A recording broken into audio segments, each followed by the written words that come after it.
Boa noite.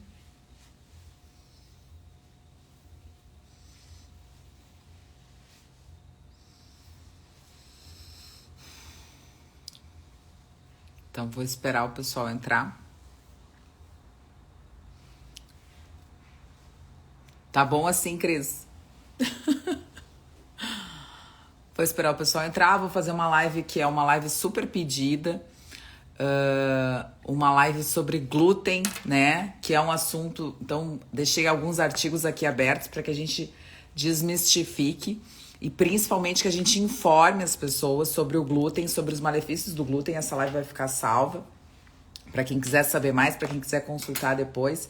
Então eu fiz um apanhado de bastante informação e acho que depois dessa live muitas coisas vão ficar mais esclarecidas. Acho que é super importante a gente falar sobre glúten, que na minha opinião, na minha prática clínica, é o alimento com maior sensibilidade dos pacientes, que está mais relacionado a todas as doenças, não só as doenças autoimunes, não só as doenças de pele, as doenças psiquiátricas, as doenças neurológicas, os distúrbios cognitivos, está relacionado com qualquer tipo de doença que você possa imaginar e você possa pensar, incluindo doenças cardíacas, enfim. E as doenças intestinais também, né? Então a gente vai falar um pouquinho sobre isso, sobre esses... Vou mostrar os artigos, então, para não deixar dúvida, né? Sobre a questão do glúten, acho que é muito importante. Tudo que eu falo é baseado em todos os trabalhos. Eu sou muito fã do professor Alessio Fasano, que é o maior estudioso de glúten hoje na atualidade. Eu acredito que nos próximos anos seja um dos próximos prêmios Nobel. O professor Alessio, que é uma sumidade, né? Não só na questão da doença celíaca, na sensibilidade ao glúten não celíaco, e nas questões do autismo, que é onde agora a linha de pesquisa dele é maior, né? A relação da permeabilidade do intestino, das toxinas ambientais e principalmente do glúten e do autismo. Então eu vou falar um pouquinho sobre vou deixar o pessoal entrar mais um pouquinho. Tem perguntas, se vocês quiserem. Duas coisas que eu quero pedir. Mandem esse aviãozinho aqui do lado para todo mundo que quer ter essa informação, que é uma informação de muita qualidade.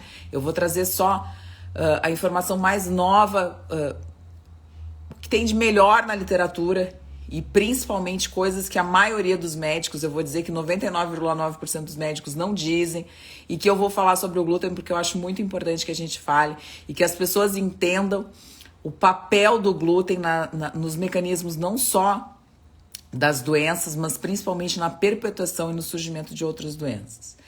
Então, mande o seu aviãozinho para essas pessoas e aqui tem um balãozinho com um ponto de interrogação. Você pode mandar a sua dúvida, a sua pergunta ali, que eu vou acabar no final da live. Vou tentar fazer uma live não muito comprida para que a gente consiga ver e salvar, enfim, que às vezes é difícil salvar no YouTube essa live.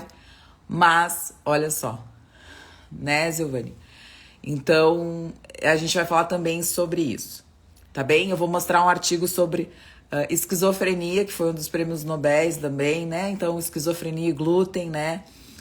Foi a descoberta, então, da questão inflamatória da barreira. Na verdade, nem se falava, isso foi em 1927, mas da questão inflamatória cerebral e das doenças psiquiátricas e neurocomportamentais também.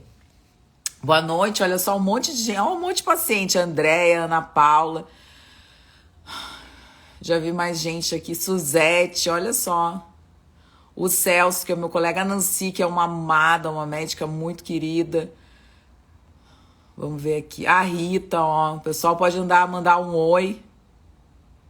Então eu vou começar. A Cris, né? Então tá bem. Tem bastante gente já. Como vai ficar salva essa live, você pode... ficar tranquilo que eu vou falar. Só a única coisa que a pessoa perde no ao vivo é poder perguntar alguma coisa. Que bom, muito obrigada. Tô muito feliz. Que bom. Vocês são umas queridas. Ana, só um recado. Eu recebi o exame e eu já pedi para 2 colegas verem e eu tô vendo, tá? Porque eu acho que ela tem uma intolerância histamínica. Então a gente vai ter que ver alguma outra coisa, tá? Tô te respondendo ao vivo, mas fica tranquila que tá tudo sob controle, tá bem? A gente vai dar um jeito. Bom, então vamos falar sobre glúten. Eu anotei algumas coisas para eu me guiar. Se vocês quiserem fazer perguntas, façam as perguntas, tá bem? E aí eu vou respondendo. Então, assim, o que é o mais importante a gente entender? Como eu já falei, talvez o glúten seja a sensibilidade alimentar na minha prática clínica mais frequente e que mais, vamos dizer assim, traz retorno quando o paciente faz uma dieta sem glúten. Então, ele consegue tirar muito mais sintomas quando ele faz essa dieta sem glúten. Mas existem critérios, então, para que a gente entenda a diferença basicamente entre três, vamos dizer assim, três espectros da relação do organismo com o glúten. Primeiro, a doença celíaca, né? Então, a doença celíaca é uma doença que é caracterizada, então, por uma enteropatia autoimune, né? Mediada pelo glúten, né? Então, é uma doença autoimune que está muito relacionada com critérios diagnósticos, né? Que a gente tem, na verdade, uma tríade, né? A tríade da doença autoimune, a gente tem a genética, então muitos pacientes têm essa questão da doença celíaca já presente na sua família, então quando o paciente tem essa questão da doença celíaca já presente, aquela luz amarela lá avisa, né, que a gente tem que ter uma, vamos dizer assim, uma maior sensibilidade com esse paciente para tratar esse paciente, porque se ele tem uma história familiar de doença celíaca, pode ser que ele tenha, sim, a doença celíaca nele também. Então, tem essa questão muito importante da genética. Tem os alelos, né? Os alelos do antígeno leucocitário humano, né? O HLA. Então tem o DQ2 e DQ8, que algumas pessoas já perguntaram, tinham mandado perguntas antes, que podem estar presentes, mas esses dois alelos estão presentes em um percentual muito grande da população, e nem sempre essa população vai apresentar e abrir o quadro de doença celíaca propriamente dita. Então você pode ter o alelo, pode ter o HLA, o DQ2, o DQ8, mas você não necessariamente irá ter ou terá a doença celíaca. O que significa isso? Então, que tem essa tríade, que é a genética, o ambiente, então você precisa ter exposição ao glúten e você precisa ter um intestino permeável, um intestino que tenha essa, vamos dizer assim, essa sensibilidade maior ainda ao glúten, né? Que faça com que você tenha aumento de linfócitos na lâmina própria, na biópsia. Você precisa de uma biópsia também para fazer o diagnóstico de doença celíaca, ainda hoje se precisa, infelizmente, né? Você pode ter anticorpos, então eu peço esses anticorpos para os pacientes, né? Porque foi assim que eu acabei aprendendo, né? O Dr. Lair fala muito sobre isso, sobre essa questão dos anticorpos, a gente às vezes pedir, né? Uma antitransglutaminase, uma antigliadina, um antiendomísio, que são anticorpos que podem caracterizar quando eles têm alguma alteração, uma sensibilidade já, né? Porque se o anticorpo está lá dentro, isso é muito importante que a gente entenda, né? Se você tem um anticorpo, é porque o corpo identificou algo como antígeno. Isso é muito interessante. O corpo ele só produz anticorpo quando ele tem algo para ele identificar como antígeno. Se ele não identifica, ele não forma um anticorpo. Então, se você tem uma antigliadina que não é tão positiva, se você tem uma antitransglutaminase que não é tão positiva, se você tem um antiendomísio que não é tão positivo, mas você tem, significa que ele entrou dentro do seu corpo. Então, a gliadina, por exemplo, a antigliadina, que é um excelente anticorpo e que faz parte do diagnóstico da doença celíaca, ele positivo, ele indica que a gliadina entrou dentro do seu corpo. Se a gente for esperar que ele esteja positivo num nível tão alto para que a gente faça o diagnóstico de doença celíaca, muitas vezes o paciente já vai estar tão debilitado dos sintomas que ele vem tendo que não vale a pena. Então, eu sempre falo isso para os pacientes. Hoje, de 10 pacientes que entram no meu consultório, 10 pacientes têm um dos autoanticorpos com níveis não altos, mas níveis detectáveis presentes. Então, eu sempre digo isso. E eu vou mostrar esse artigo exatamente sobre isso, que é um artigo com biópsia, então é um artigo com peso, vamos dizer assim, muito grande dentro da literatura médica, porque a gente tem essa questão dos ensaios clínicos randomizados, que é o que tem esse artigo. Então, ele faz uma biópsia, né, intestinal, uma biópsia de intestino delgado, da porção do duodeno, e que faz com que, eu não sei se é duodenal, eu acredito que seja a segunda porção do duodeno, e dessa porção foi feita uma biópsia e foi comparado pacientes com doença celíaca, pacientes com sensibilidade ao glúten não celíaca, pacientes com sensibilidade ao trigo e pacientes com não tendo nenhuma dessas características, pacientes que não são considerados nem celíacos nem com sensibilidade. E aí, eles viram, eu vou mostrar para vocês daqui a pouco, fiquem aí que eu vou mostrar que esse artigo é sensacional, que esse artigo talvez seja a coisa mais bacana da live de hoje. Então, só voltando, a doença celíaca então se caracteriza dessa forma, né? Então a gente precisa dos autoanticorpos, né? A gente precisa da biópsia, a gente precisa do teste terapêutico, então a gente precisa que esse paciente tire o glúten, né? Faça o teste e melhore seus sintomas. E aí depois o médico diz de novo, volte a comer glúten, que a gente vai repetir todos os exames, que é um absurdo, na minha opinião, tá? Se o paciente tirou o glúten, melhorou, consequentemente era o glúten. Então por que você vai voltar a comer glúten? Mas eles fazem esses questionamentos, né?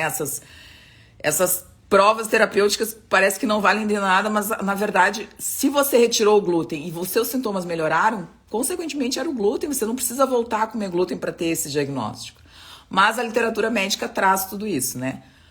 Não sei por quê, porque também tem os vieses de que uma endoscopia tem o seu valor, você repetir a endoscopia, enfim, tem toda a questão que eu nem vou entrar no mérito dessa questão.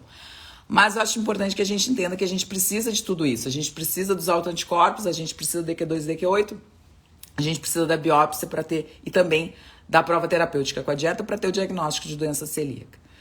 Muitas vezes fazem a biópsia, e para a biópsia ter essa característica da doença celíaca, a gente precisa ter uma destruição completa, né, das velocidades intestinais, que a gente chama de Marshall, tem uma classificação. Então tem Marshall 1, 2, 3 e 4. Então a gente precisa do Marshall 4, que é uma destruição completa para a gente ter o diagnóstico de doença celíaca. Mas às vezes a gente já tem infiltração ali da lâmina própria por linfócitos, a gente já tem uma destruição leve das velocidades, que é característico da sensibilidade ao glúten, da sensibilidade às lectinas, né? O glúten é uma lectina e o médico diz que não é nada, que tá tudo certo, vida que segue, continua comendo tudo que você tá comendo e continua com os sintomas que você tá, porque você não é celíaco. Então, hoje já se fala muito da sensibilidade ao glúten não celíaca, né? É uma entidade hoje já muito presente, principalmente nos médicos integrativos, nos gastroenterologistas eu não vejo tanto, mas eu vejo muito nos médicos integrativos, nos nutrólogos, a gente tem falado muito sobre isso, porque é uma entidade muito presente, né? Todas essas enteropatias relacionadas ao trigo, elas estão muito em voga porque traz uma infinidade de sintomas, não só sintomas intestinais, mas a sensibilidade ao trigo, ela traz muitos sintomas extra-intestinais, né? Então, que cada vez mais se vê artigo na literatura sobre isso, que foi o que eu falei no início da live. Se você não viu, eu vou comentar de novo. Então, a gente tem muita questão de patologias dermatológicas, de patologias cardíacas, de patologias neurológicas, de patologias psiquiátricas, cognitivas. Então, assim, a gente tem uma infinidade, hepáticas, né? Que muitas vezes a pessoa tem uma ferritina alta, anote aí. O paciente pode ter uma ferritina alta e isso seja uma sensibilidade ao glúten. E essa ferritina não melhora de jeito nenhum. E o paciente continua com alteração de transaminase, leve, tênue, e uma ferritina um pouco alta. Isso pode ser o glúten, sim. Isso tem trabalhos que mostram que o glúten também pode fazer esse processo a nível hepático. Então, essa é a questão da sensibilidade ao glúten não celíaca. A gente tem alergia, eu vou falar mais sobre a sensibilidade do glúten não celíaca, vai ser a maior parte do tempo eu vou falar sobre isso. A gente tem alergia à proteína do trigo, que é uma alergia imediata, que é bem diferente da sensibilidade, bem diferente da intolerância, né? A gente tem um processo imediato, então você comeu o trigo, muitas vezes até a própria... existe a alergia do trigo mediada por atividade física, né? Então o paciente come o trigo, vai fazer atividade física e ele não consegue, né? Ele passa mal. Que tem muita relação também com o trigo e tem alergia ao trigo também. Então são patologias relacionadas diretamente, são sintomas imediatos. A sensibilidade, a maioria das vezes os sintomas são um pouco mais tardios, demoram de 1 a 2 dias, né, para ele sentir. Então, é a pessoa que comeu hoje à noite, né, comeu uma pizza e daqui a 2, 3 dias ela vai ter uma enxaqueca, daqui a 2, 3 dias ela vai abrir um quadro de uma dermatite, né, uma dermatite atópica, daqui a 2, 3 dias ela vai ter um quadro de irritabilidade, uma dificuldade de concentração, né, um choro às vezes, né, alguma coisa mais de depressão, de tristeza, Ou daqui a pouco esse paciente vai ter uma arritmia, ele não sabe que ele teve, mas ele comeu uma grande quantidade de glúten, ele pode ter um mal-estar, né? Pode sentir um mal-estar, uma palpitação. Então tudo isso está relacionado. Isso é característico da sensibilidade. Então a sensibilidade ela demora um pouco mais do que a alergia, né? Ela vem mais lenta do que a alergia, né? Então tudo isso está relacionado sim com o glúten, com o trigo. Quando a gente fala trigo, né, e glúten, a gente não está falando da mesma coisa, porque o glúten ele está presente não só no trigo, ele está presente no centeio, ele está presente na cevada e ele está presente na aveia. Na grande maioria das vezes a aveia por contaminação cruzada, porque a aveia ela é manipulada nas mesmas máquinas que fazem o processamento do trigo, do centeio e da cevada. Então hoje já existe no mercado, né, no mercado brasileiro, e no mercado internacional, aveias sem glúten, né? Que são isentas de contaminação cruzada pelo glúten. Mas é muito importante entender que nem sempre isso pode acontecer, então você às vezes pode comprar uma aveia que pode estar realmente contaminada. O paciente que tem sensibilidade ao glúten não celíaca,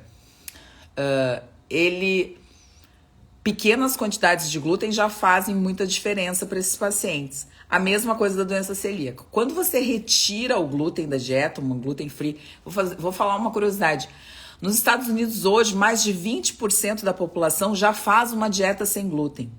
E desses 20%, de 1 a 2% é celíaco. Então a maioria das pessoas hoje nos Estados Unidos que fazem uma dieta gluten free, elas não são celíacas, mas elas entendem. Para a gente ver, então, a importância do que a gente está falando, né? Elas entendem o que o glúten faz a nível intestinal, não só pelo aumento da permeabilidade intestinal, mas também pelo processo de desbiose, pelo processo de mimetismo, pelo processo de homologia estrutural, que a gente acaba tendo as doenças autoimunes e muito relacionadas a isso e ao glúten. Então hoje, se a gente tivesse a ideia, 20%, mais de 20%, né? Esses dados são de 2019, antes da pandemia, mais de 20% da população americana faz uma dieta gluten free em algum momento e 1% a 2% é celíaco. Então o que a gente está esperando, né? Então eu faço uma dieta gluten free, acredito que mais de 2 anos, né? Quando eu como glúten, eu tenho muito mal-estar, eu tenho muito edema, muito inchaço e eu tenho sangramento. Então, eu vejo o mal que eu tinha, né? Que o mal que eu fazia pro meu organismo, pro meu corpo, principalmente pro meu cérebro, porque o meu raciocínio ficou outro depois que eu retirei o glúten. Eu tenho capacidade muito de estudar, de acordar na hora certa, de dormir bem, né? E hoje a gente leva uma vida completamente normal sem o glúten e a gente fazendo boas escolhas, né? E podendo, então, quando a gente retira o trigo, porque as pessoas falam muito isso, né? Só vou fazer um parênteses aqui, já que entrou um monte de gente. Mas quando a gente retira o trigo, as pessoas perguntam: o que eu vou comer agora? O que eu vou comer? Eu não tenho como comer massa, não tenho como comer pão, eu não tenho como comer biscoito, bolacha, porque tudo tem trigo. Primeiro, eu sempre falo, se você pode até comer um pão, porque existem pães sem glúten, né? Existem formulações sem glúten, você pode, não necessariamente precisa comer um pão proteico, você pode comer um pão sem glúten. Hoje no mercado tem alguns pães bons, alguns pães são muito ruins, né? Mas a maioria dos pães hoje tem uma formulação que pode ser adequada para o seu dia a dia. Mas quando você tira o trigo, quando você tira os alimentos que contêm glúten, você abre espaço para você comer alimentos realmente densos nutricionalmente. Então você vai comer mais verduras, você vai comer mais legumes. Todas as verduras, todos os legumes você pode comer, né? Que não tem glúten, é a comida de Deus não tem glúten, né? Mas as carnes, frango, peixe, que são os melhores alimentos que a gente pode comer, né? E uma infinidade de frutas você pode comer também, algumas castanhas, sementes. Então, enfim, assim, quando você retira o trigo e retira o pão, você tem uma infinidade de outros alimentos que você pode comer e que são extremamente importantes para manutenção da sua saúde e para melhora do seu intestino. Tá bem? Se vocês tiverem alguma pergunta, deixem ali na caixinha, ali no pontinho de interrogação. E se quiserem deixar aqui também, podem deixar, tá bem? Boa noite a todos, muito obrigada pelo carinho, eu gosto muito de vocês aqui. Fazia horas que eu não fazia live, amanhã só convidando, eu vou fazer uma live, então nas quintas com saúde, com a Naraline, a gente vai, o nosso assunto é emagrecimento, mas a gente vai sempre falando algumas outras coisas. Amanhã a gente não definiu ainda, mas amanhã vale a pena, gente, porque a Naraline é sensacional. Bom, então já falei sobre a parte celíaca, falei da intolerância, da sensibilidade celíaca ao glúten, falei então das doenças. Então eu vou mostrar o artigo, né? Olha ali, uma pergunta da Pri. Deixa eu tomar uma água aqui, Pri. Muito boa essa pergunta.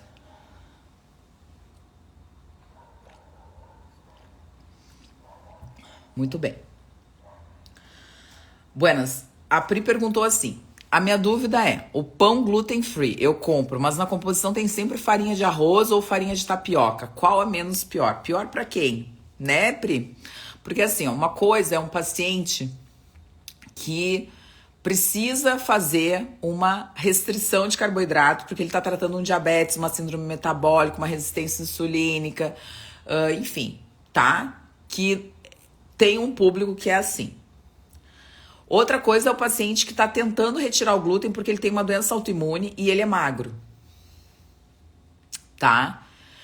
Outra coisa é entender que você precisa comer os outros alimentos. Então, assim, você precisa comer outros tipos de alimento que não o trigo, que não o pão. Então, eventualmente, se você vai comer um pão sem glúten com farinha de tapioca ou com farinha de arroz, tá tudo certo. Se você não precisa fazer uma restrição em relação à quantidade de carboidrato que você tem que ter durante o dia. Por quê? Porque tapioca é mandioca, que é uma bola de amido, e porque arroz, é um grão e é uma bola de amido. Entre o arroz e a tapioca, Pri, eu sempre vou preferir a tapioca. Tá bem? Porque arroz é uma gramínea e eu tenho a minha opinião, tá? Não que eu não coma arroz, não é essa a questão, eu não tô falando mal do arroz. Eu só tô dizendo que arroz é uma gramínea e a gente não foi criado na nossa evolução, a gente não foi Deus que nos criou, não nos criou para que a gente coma gramíneas. Deus nos criou para que a gente coma outros tipos de alimento que não gramínea. Quem come gramínea é ruminante, né? Os ruminantes têm 4 estômagos para digestão e para comer gramíneas. Então, eu acredito nisso. Eu prefiro sempre a tapioca. A mandioca é um dos... Olha que interessante, né? Ai, como eu falo coisa, meu Deus do céu, às vezes eu fico apavorada. A mandioca é um dos alimentos que menos tem agrotóxico, né? Porque ele tá dentro do solo, ele tem uma casca super dura. Então, assim, a mandioca é ótima, é um alimento brasileiro, né? A manioca, né? Que a gente chamava, né? E a mandioca é um alimento puramente brasileiro. Eu gosto muito da mandioca, eu acho ela muito versátil, né? Então tem a azaia, que é a farinha, que dá pra fazer um monte de coisa bacana. Tem a tapioca, tem a goma da tapioca, tem a gente pode comer a mandioca em si. Pode colocar, por exemplo, fazer uma crepioca com farinha de tapioca, se a farinha de tapioca for um pouquinho mais fina, né? Não for a goma. Eu acho a mandioca extremamente versátil, né? E é uma comida de verdade. Se você não tem resistência insulínica, se você não tem síndrome metabólica, se você não tem diabetes, se você não precisa emagrecer, você pode comer tranquilamente uma tapioca de vez em quando. Sempre, eu sempre falo isso para os meus pacientes, sempre. O mais importante é diversificar a dieta. Então, assim, não coma sempre a tapioca. Não coma sempre o pão sem glúten. Não coma sempre o ovo de manhã. Às vezes eu como pudim de chia. Eu pego um leite vegetal e aí eu deixo 2 colheres de chia, boto um pouquinho de leite vegetal, deixo de um dia pra noite na geladeira. No outro dia de manhã tem um iogurte. Eu gosto de comer isso de manhã, porque eu não como ovo. Mas eu não como sempre. Então um dia eu faço um detox, então eu tomo um chá com cúrcuma, eu faço um shotzinho, já começo meu dia detoxicando.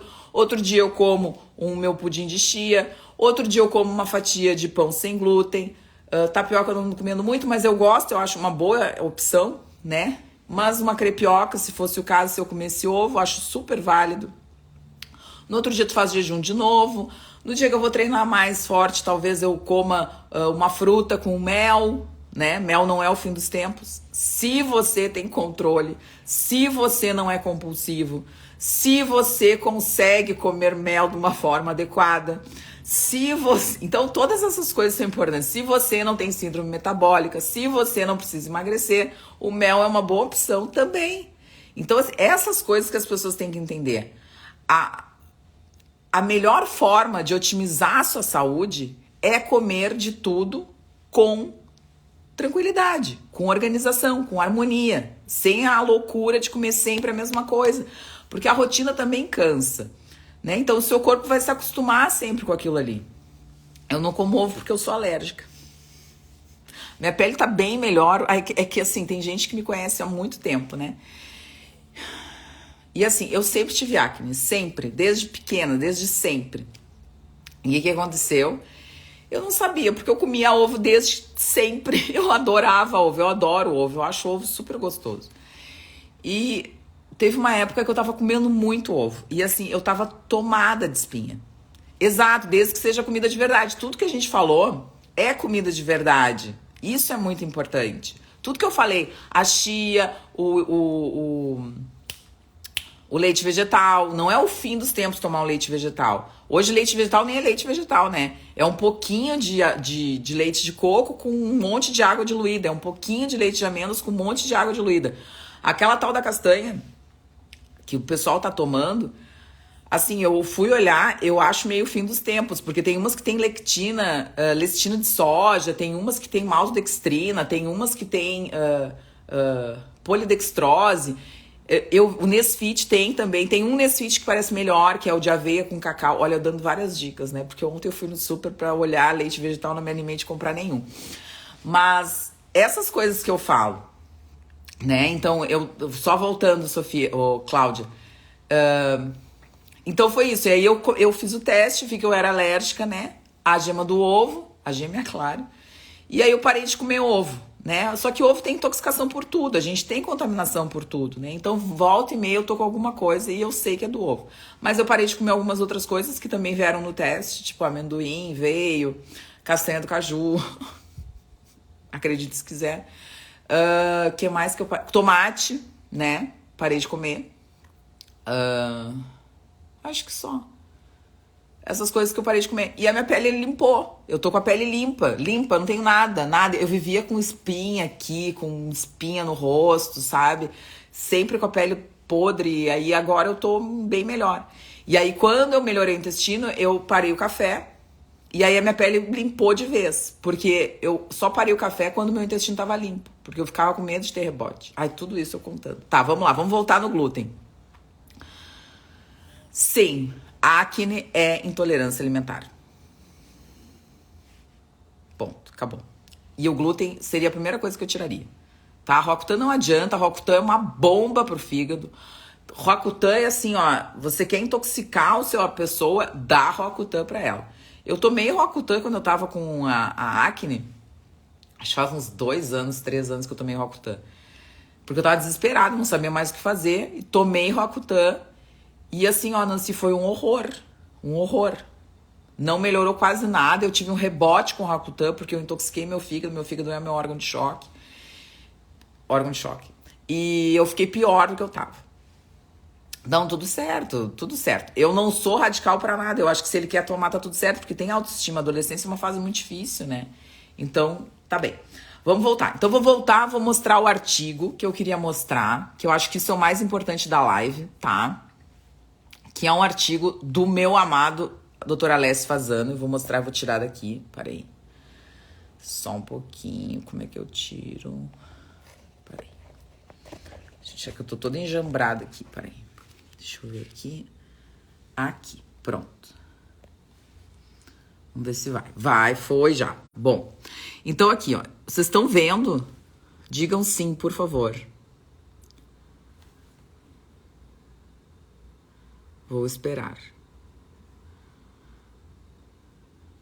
Estão vendo? Alguém diz sim, por favor. Não, ninguém tá vendo. Deve estar vendo. Bom, vamos lá. Obrigada, Denise. Gratidão. Então, assim, ó, esse artigo é um artigo do Dr. Alessio, ó, vou colocar aqui, ó, aqui tá o nomezinho dele, ó, Alessio Fasano, tá? Então, o último nome do artigo é realmente quem fez o artigo, tá? Eu vou colocar aqui na tradução, que eu gosto de fazer a tradução para que as pessoas vejam, tá? Então, a tradução aqui, ó, diz: o efeito da gliadina na permeabilidade de explantes de biópsia intestinal de pacientes com doença celíaca e pacientes com sensibilidade ao glúten não celíaco. Olha que interessante esse trabalho. Esse trabalho realmente vai totalmente ao encontro de tudo que a gente fala e tudo que eu falo todos os dias aqui. Então, se uma pessoa disser que glúten não faz mal, que glúten, quem não é celíaco, não faz mal, vocês mostrem esse artigo aqui. Então, eu vou ler aqui ipsis literis do que está escrito no artigo, tá bem? A exposição intestinal leva à regulação positiva da zonulina. E eu vou mostrar depois ali um desenho muito interessante. E consequente desmontagem das junções apertadas, que são as junções estreitas, intercelulares, e aumento da permeabilidade intestinal. Então aqui, ó, aqui tem um desenho que eu até deixei já, que ele mostra o quê? Ele mostra as células intestinais todas juntas, né, justapostas. Aqui são as tight junctions, né? Então as tight junctions são as junções estreitas entre as células intestinais. Vocês veem que aqui são as células com as vilosidades, né? Então aqui, o que a gente tem? Aqui a gente tem bactéria, aqui a gente tem vírus, aqui a gente tem fungo, aqui a gente tem alimento, aqui a gente tem toxina, a gente tem agrotóxico, a gente tem o que vocês quiserem tá aqui na luz intestinal. E aqui a gente tem aqui, enfim, logo abaixo toda a nossa linha de defesa, mas aqui a gente também tem a questão da circulação, né? Então aqui ele coloca como food allergens, patógenos, paracelular, que é aqui, e transcelular, que é aqui. Então, o que acontece? Quando a gente come o glúten ele expressa, então o Dr. Fasano em 2009, ele descreveu, em 2011 ele publicou a zonulina, né? Que é o quê? Que é uma proteína que quando a gente come o glúten, vamos dizer que esse branquinho aqui, ó, tá? Seja o glúten. Então, quando a gente come o glúten, o que acontece? Se expressa entre as células intestinais uma proteína que se chama zonulina. E a zonulina, ela faz o quê? Ela faz com que essas junções estreitas, que são as tight junctions, se afastem, se desconectem. E aumente esse espaço que ele coloca aqui como um espaço paracelular. Para quer dizer do lado, então paracelular, né? Então, quando a gente come o glúten, a zonulina é ativada, ela é expressa, faz com que as tight junctions se abram, se soltem, vamos dizer assim, e aumenta esse espaço entre as células intestinais. Isso é que a gente chama de permeabilidade. O intestino perde a sua continuidade e ele fica permeável às substâncias. E essas substâncias podem ser os alérgenos, os próprios alérgenos alimentares, as toxinas. Essas substâncias podem ser fragmentos de bactérias, cadáveres de bactérias, de LPS, que a gente chama. Podem ser outros tipos de alimento, por exemplo, né? Não só os alimentos alergênicos, né? Mas podem ser resquícios de outros tipos de alimentos, podem ser metais tóxicos, podem ser agrotóxicos, podem ser vários tipos de toxina, enfim. Então, isso é o que acontece quando a gente tem, então, o glúten. E é isso que o artigo traz. Vamos voltar no artigo. Então, o artigo fala sobre isso, né? A desmontagem das junções estreitas e aumento da permeabilidade. O objetivo desse trabalho do Dr. Fasano foi estudar a resposta à exposição à gliadina. A gliadina é a maior proteína do glúten, então o glúten ele tem a gliadina e a glutenina, né? Então a exposição à gliadina em termos de função de barreira e secreção de toxinas, eu vou falar sobre isso depois. Usando biópsias intestinais obtidas de 4 grupos. Pacientes celíacos com doença ativa, pacientes celíacos em remissão, pacientes não celíacos com sensibilidade ao glúten e controles não celíacos. Então, o método deles foi de biópsia do adenal, vivo, né, humana, né, e eles viram, então, com gliadina, exposição à gliadina, o que acontecia nessas biópsias. E o que eles viram, então?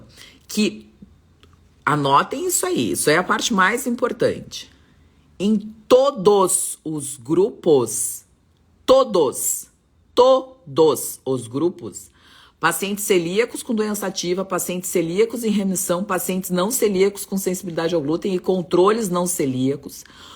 Todos os grupos aumentaram a permeabilidade, demonstraram maior aumento da permeabilidade quando expostos à gliadina. Então, o aumento da permeabilidade no grupo com a doença celíaca ativa foi maior do que nos outros grupos, mas houve maior aumento da permeabilidade nos grupos de sensibilidade não celíaca em relação, por exemplo, aos pacientes celíacos em remissão. Então, os pacientes celíacos em remissão, o que aconteceu? Eles tinham até menos aumento da permeabilidade do que os pacientes que já tinham sensibilidade ao glúten não celíaco. O que significa isso? Que a sensibilidade não celíaca ao glúten é algo extremamente agressivo e que todos os pacientes têm aumento da permeabilidade. Então, existem subdiagnósticos de pacientes com sensibilidade ao glúten não celíaca. Eles colocam, não houve diferença na permeabilidade entre os grupos, por exemplo, de celíacos com doença ativa e pacientes não celíacos com sensibilidade ao glúten. Quer dizer que todos os pacientes com doença celíaca, com sensibilidade ao glúten não celíaca, têm aumento da permeabilidade e não houve diferença, eles viram que era igual, nem outros grupos que eles fizeram comparação, nem mesmo com quem não é celíaco. Então, e o que eles colocaram ali? A interleucina 10, que é uma interleucina anti-inflamatória, foi significativamente maior na média do grupo não celíaco em comparação com os grupos de doença ativa e sensibilidade ao glúten não celíaco. O que significa isso, né? Significa que a interleucina 10 é uma interleucina anti-inflamatória. Então, o seu corpo, na exposição ao glúten, quando você não tem doença celíaca ainda e quando você não tem sensibilidade ao glúten não celíaco, ele está tentando combater aquele glúten que está entrando. O seu corpo está tentando fazer alguma coisa a respeito daquilo ali, porque faz mal para todos os indivíduos. Todos os indivíduos têm aumento da permeabilidade à exposição ao glúten. Todos. O aumento após exposição à gliadina ocorre em todos, após exposição, todos os pacientes com sensibilidade ao glúten, enquanto aqueles com doença celíaca demonstraram um maior aumento da permeabilidade do intestino do que os celíacos em remissão da doença. Então, o que é o importante? Falamos muito, né? Mas é muito interessante. Esse artigo é fenomenal. Deixa eu botar aqui para carregar de novo. Esse artigo é fenomenal. Então, ele mostra realmente o que acontece com o paciente quando ele tem exposição ao glúten. Quando alguém chegar para você e disser assim, não, mas o glúten não faz mal porque eu não sou celíaco, o glúten não faz mal porque eu não tenho nada de sensibilidade ao glúten, faz mal para todos os pacientes. Todos. Esse trabalho do Dr. Fasano, que é um trabalho de biópsia intestinal após exposição ao glúten, mostra exatamente isso. Pacientes não celíacos, pacientes celíacos com doença ativa, pacientes celíacos com remissão e pacientes com sensibilidade ao glúten não celíaca, todos têm aumento da permeabilidade do intestino. Tá bem? Bom, em relação às citocinas, que é uma coisa que eu marquei aqui pra gente conversar. Então, muitos pacientes têm sintomas relacionados a isso, por exemplo, como fadiga adrenal, vocês já ouviram falar, né? Então, o que acontece? Quando você tem, então, aumento daquela permeabilidade no intestino, a expressão da zonulina, o afastamento das tight junctions, entrada de substâncias, de coisas que não deveriam entrar para dentro do seu corpo, o que acontece? Você, a partir disso, você tem o quê? Um aumento da atividade inflamatória. Então, o seu corpo vai liberar citocinas inflamatórias para que você possa combater essas coisas que estão entrando através dessas fendas no intestino. Então, se você aumenta a quantidade de citocina inflamatória, o que seu corpo faz? Ele produz mais cortisol, né? Porque o cortisol, ele tenta balancear a quantidade das citocinas inflamatórias que você está produzindo. E aí, o que acontece? Se você balanceia as citocinas com o cortisol, se você, durante muito tempo da sua vida, ficar constantemente produzindo cortisol, aumentando a sua necessidade de cortisol, vai chegar uma hora que a sua adrenal não vai dar mais conta e você vai ter um quadro de fadiga adrenal. E a gente vê muito isso no consultório. Por quê? Porque eu peço muito curva de cortisol. A cortilosemia a gente pode pedir de manhã, de tarde, de noite, e para os pacientes que têm insônia até de madrugada. E a gente vê que no início do dia a gente tem uma curva de cortisol boa, porque o cortisol ele é o hormônio da manhã, e depois no decorrer do dia o paciente tem 0 de cortisol. Isso se caracteriza por fadiga adrenal, por aumento da inflamação e principalmente pela questão do intestino, da permeabilidade intestinal. Então tem que tratar o intestino? Tem que tratar o intestino. Claro que a gente pode tratar a fadiga adrenal, mas é extremamente importante que o paciente entenda que todas as doenças começam e terminam no intestino. Então, se a gente não melhorar o intestino, ele vai continuar com inflamação, aumentando as citocinas inflamatórias, aumentando os níveis de cortisol e fadigando cada vez mais a sua adrenal. Outra coisa muito interessante da questão da permeabilidade do intestino, são 2 coisas, na verdade. A primeira, quando o paciente tem aumento da permeabilidade do intestino, o glúten, ele tem o mimetismo molecular. Se você não sabe o que é mimetismo molecular, é quando o seu corpo identifica algo que está entrando intruso como algo que é realmente seu, né? Que são todos os processos das doenças autoimunes estão relacionados com essa questão também do mimetismo molecular. Não é só, mas também é o mimetismo molecular. Então é o corpo reconhecer algo intruso e no seu corpo ele reconhecer aquela coisa intrusa como, vamos dizer assim, seu, né? Então ele reconhece o self por não self.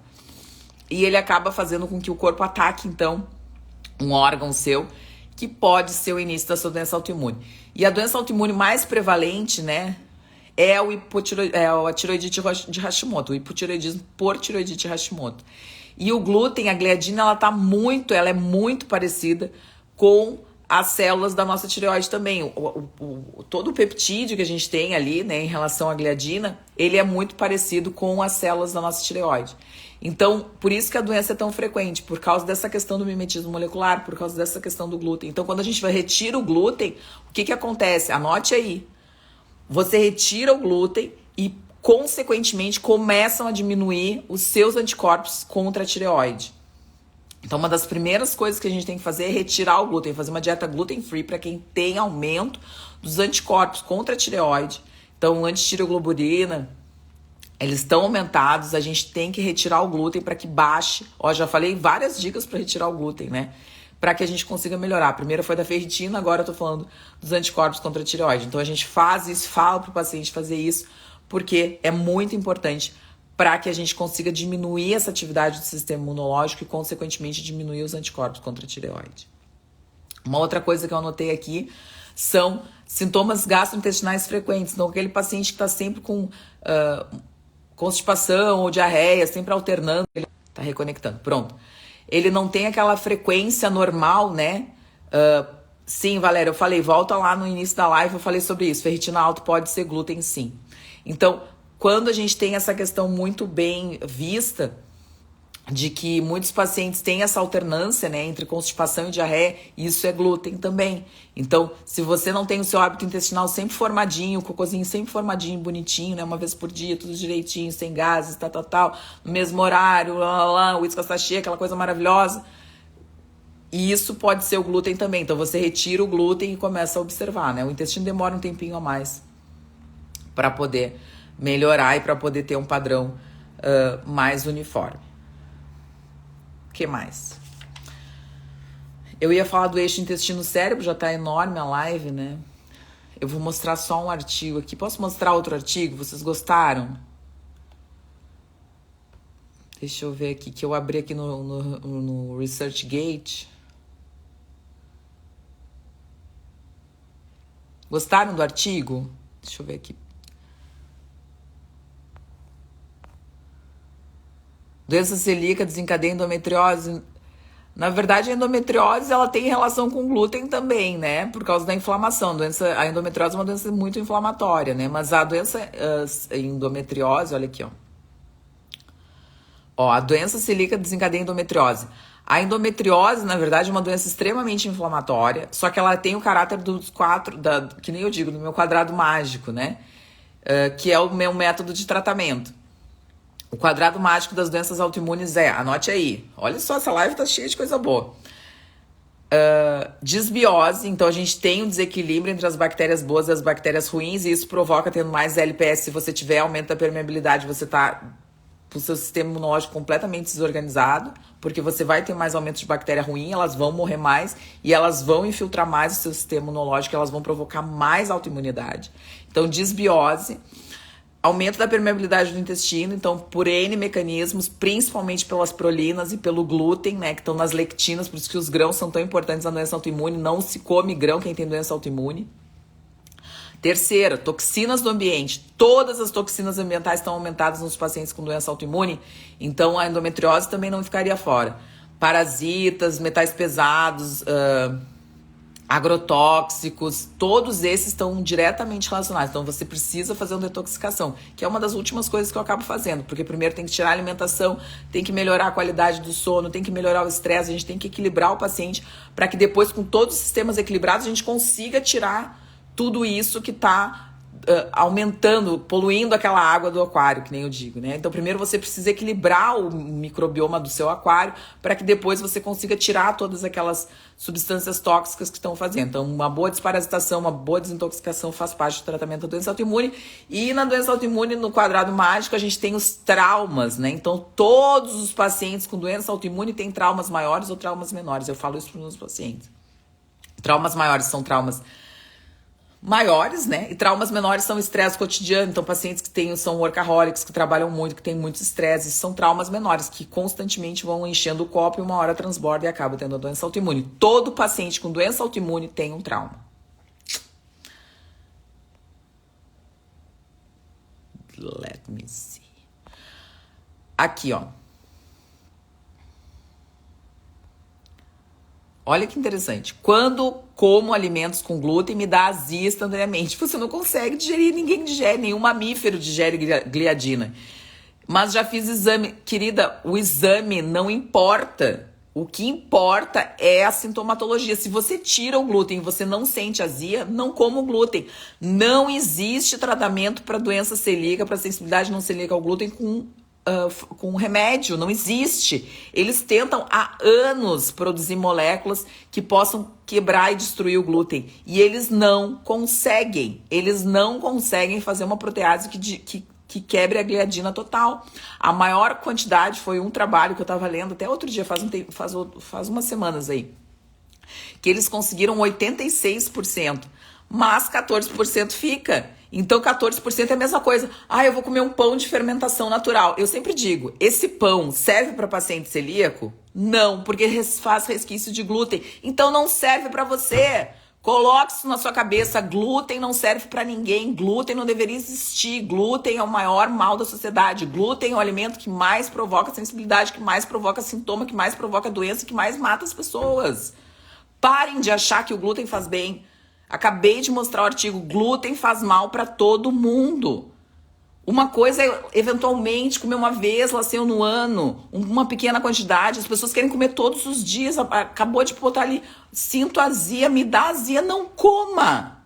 O seu corpo está lhe dizendo que não é para você comer. O seu corpo é sábio. Deus nos fez perfeito, a gente é perfeito, Ele é maravilhoso, Ele nos fez da melhor forma possível, a gente é maravilhoso, a gente é abundante em sabedoria, a gente é abundante em vida, e a gente fica se matando com essas coisas que não foram criadas por Deus. O glúten está em excesso. Uma coisa é um trigo, acorn lá do tempo dos egípcios, que já fazia mal, porque a primeira descrição de infarto foi no Egito, que foi onde se criou o povo comendo glúten. Então, assim, uma coisa é aquele tipo.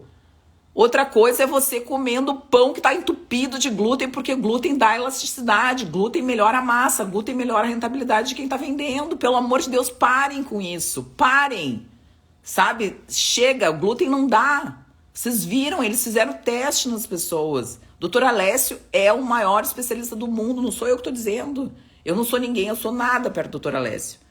E eu só leio as coisas dele porque eu sei que ele é uma pessoa extremamente correta, extremamente íntegra. Se vocês verem as palestras dele, a gente fica apavorado.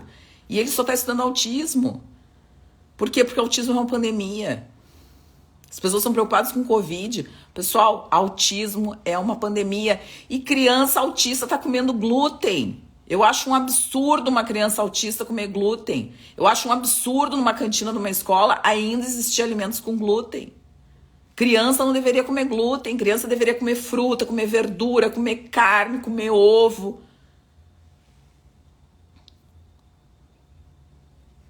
Eu vou me alterando, vocês me desculpem.